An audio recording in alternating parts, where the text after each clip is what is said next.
Hi, my name's Ishmael Naylor, and this is what I did between November and January, between the two courses. Now, in November I did the DFE, and in January I did the rent to rent. Now, obviously I've already done a video between these two courses, but what I forgot to say is that in the DFE, it was one of those things where there was an opportunity to do a lease option script. Now, they went through the script, and I had already, on the phone, spoke to various agents by watching Samuel Lee's online videos and found out what the script is. I'd spoken to an agent on the phone where I found a possible lease option agreement, and I actually ran through, not the script, but I ran through what I thought would work, and tried to explain what a lease option agreement was to an agent. With that information, I actually managed to secure, in principle, a lease option agreement with the vendor. Now, their situation was they were in negative equity. Their mortgage was what they were asking for the property. They was a couple who had broken up. Their marriage broke up, so they were divorcing, and they wanted to get rid of this property because they didn't want any assets together, and it was actually costing them money. They had no tenants in there. I believe they bought it for their son to go to university, and it was in negative equity. It had short lease. It needed a bit of refurb, and it had about £15,000, £20,000 equity in it from what they were asking. I mean, they were asking, I believe it was 64, and it was worth around 80.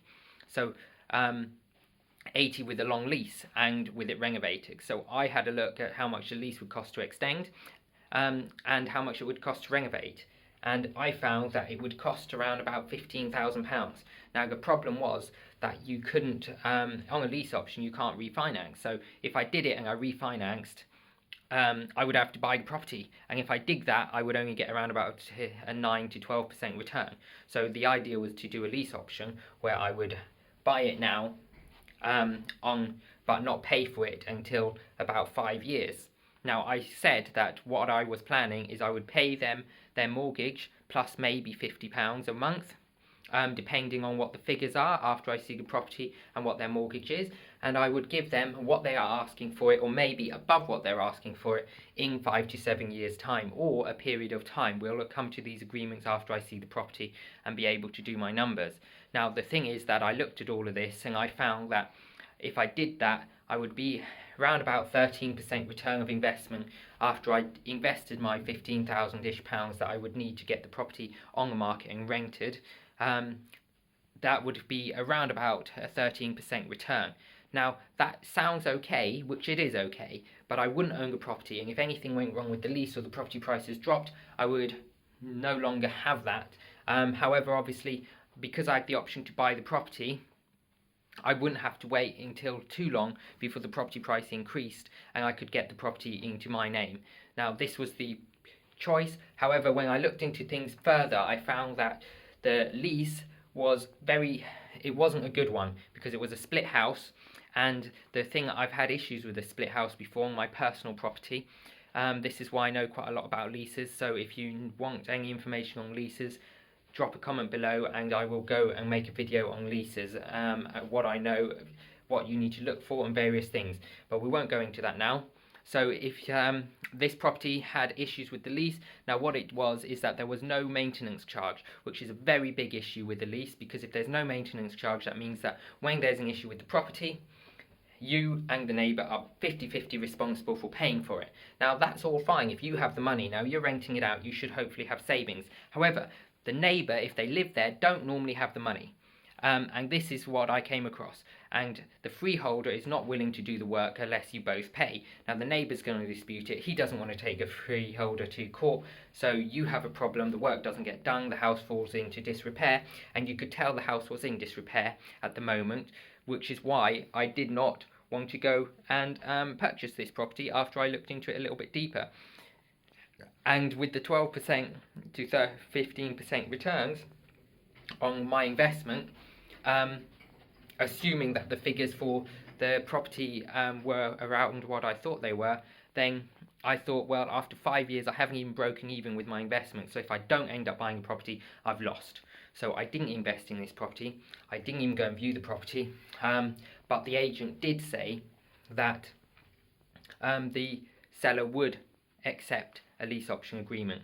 So the reason I was talking about lease option agreements is because at the DFE we had a chance to put a hand up and go on stage and run through the script of the lease option agreement with Samuel Leeds.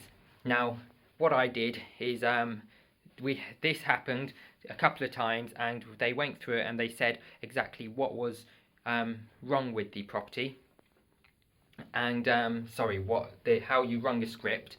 And with that information, they went up. One person went up. They did the script. They didn't do very well, and it went on. And I was the fourth person, one before last. Now what happened is I put my hand up, thinking that no one else was going to put their hand up.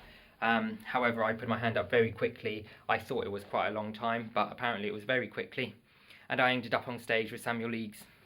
Now this was when I at college and university, when I had to do presentations in front of a class of 15-20 people.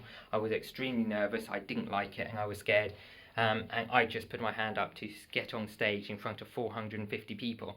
It was a very nerve-wracking experience. I was shaking, my heart was pounding, but looking back, when I got off stage I was absolutely shaking. I could barely stand up, but it was adrenaline, because the thing is that adrenaline and nerves and excitement are one and the same thing.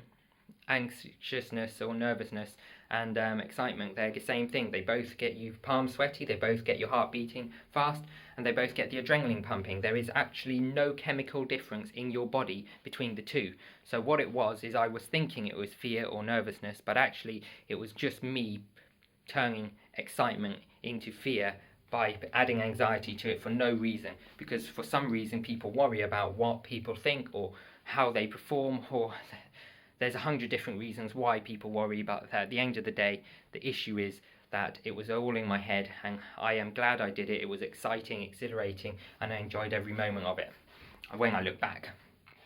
So this is what happened at the DFE. If you want to hear my story, then please subscribe to my channel, click the bell notification icon so you get updated on my next video that will be coming out very soon. There will also be a link in the description below to join my mailing list on my website, so I look forward to staying in touch.